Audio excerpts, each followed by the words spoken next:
वो घनश्याम सुंदरता तरलता प्रेम के प्रतीक हैं और उनकी छवि सुंदर बन पड़ी है। यह अभावुकता तम पुंज की सह सकी न नभस्थल तारिका तारका, वह विकास विवर्धन के लिए निकलने नभमंडल में लगी।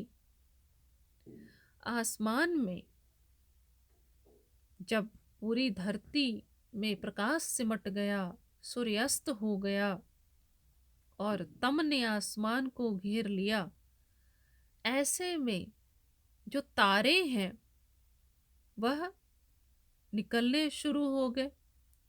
यह अभावुकता तम पुंज की, अभावुकता तम पुंज की यानी कि तम का, अंधकार का जो समूह है, जो चारों ओर अंधकार फैला हुआ है, ऐसा लगता है कि मानो जो तरलता कोमलता भावुकता प्रकाश में थी जब कृष्ण थे, कृष्ण हैं और सारे लोग उनके सौंदर्य का पान कर रहे हैं, और अंधकार में जब लोगों की पुतलियां देख नहीं पा रही है तो लगता है जैसे एक माहौल ऐसा बन गया है जिसमें वो प्रेम भरी भावुकता ही नहीं है।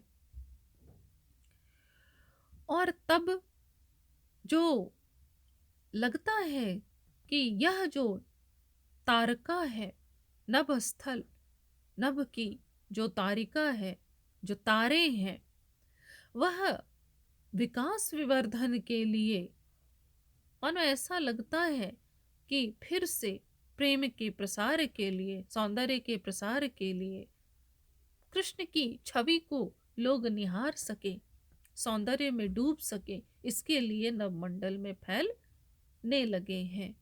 धीरे धीरे करके एक एक तारे निकलने लगे हैं। लेकिन क्या तारों का यह निकलना और कृष्ण के सौंदर्य को प्रसरित होने में सहयोग करने की एक मासूम सी इच्छा का होना क्या संभव होता है? ऐसा नहीं हो पाता है। क्यों? क्योंकि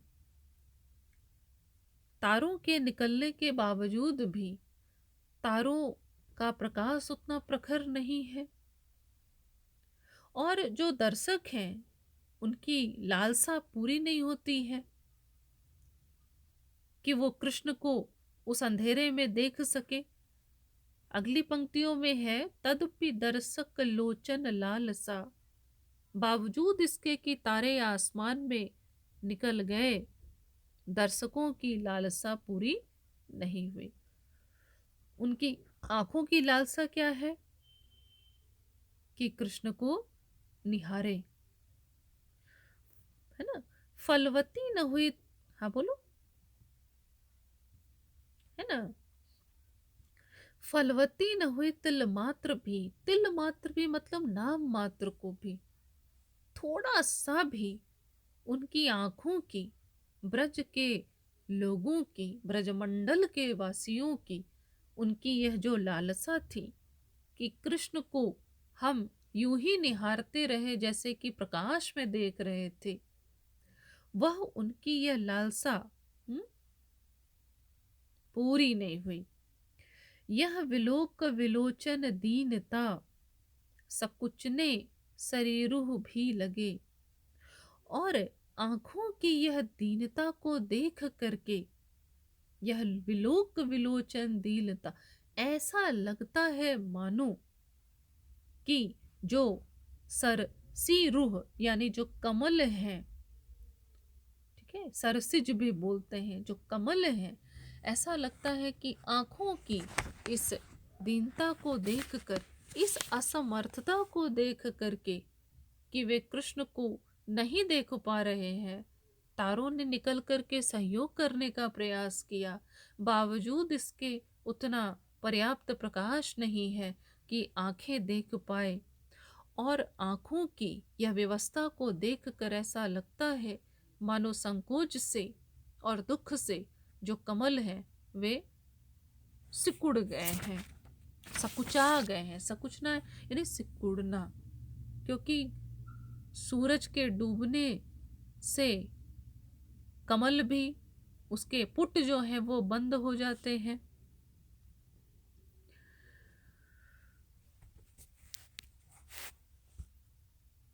बाकी प्रकृति पर क्या असर पड़ता है, इस पर भी है। खग समूह न था अब बोलता, जो पक्षियों का समूह जो बोल रहा था, अब चूंकि अंधकार फैल गया है तो अब वह भी नहीं बोल रहा है। विटप थे बहु नीरव हो गए, जो पेड़ हैं वे बिल्कुल वीरान हो गए हैं, शांत हो गए हैं। नीरव का मतलब होता है कि जो पत्तों की सरसराहट होती होगी या जो टहनियों की कुछ आवाजें होती होगी वो बिल्कुल नहीं हो रही है, बिल्कुल पत्ते खामोश हैं। ऐसा लगता है मानो पेड़ भी बिल्कुल खामोश हो गया है। मधुर मंजुल मत अलाप के, अब न यंत्र बने तरुवृंद थे। यहाँ पर है कि कृष्ण की मुरली का जगव्यापी प्रसार दिखाया गया है कि ऐसा नहीं है, कृष्ण की मुरली जब बजती है, उनकी वंशी जब बजती है तो सिर्फ मनुष्यों पर ही नहीं, मनुष्येतर जो प्राणी हैं उन पर भी असर पड़ता है। जैसे एक पद है सूरदास का कि कृष्ण की मुरली की ध्वनि को सुन करके जो गायें हैं वे तृण मुंह में लिए खड़ी हो जाती हैं, यानी तृण खाना भी भूल जाती हैं, भूल जाती हैं। उसी तरह से यहाँ पर है कि जो तरुवृंद, ऐसा लगता था मानो कृष्ण के वंशी की मधुर मंजुल कोमल मत उन्मत्त करने वाले अलाप में जो तरुवृंद भी झूम रहे थे, पेड़ों का जो समूह भी झूम रहा था, वो भी अब शांत और खामोश हो गया है। विहग और विटपी कुल मौनता, प्रकट थी करते इस मर्म को, श्रवण को यह नीरव थे बने, करुण अंतिम वादन वेणु का। जो विहग और विटप, पेड़ और पक्षी, ये सब पूरी तरह से एक मौन में डूब गए हैं और इनका मौन यह प्रकट करता है, इस अर्थ को अभिव्यक्त करता है कि अब चारों ओर नीरवता व्याप्त है, यानी जो वेणुवादन है वह समाप्त होने को है या समाप्त हो रहा है। ठीक है।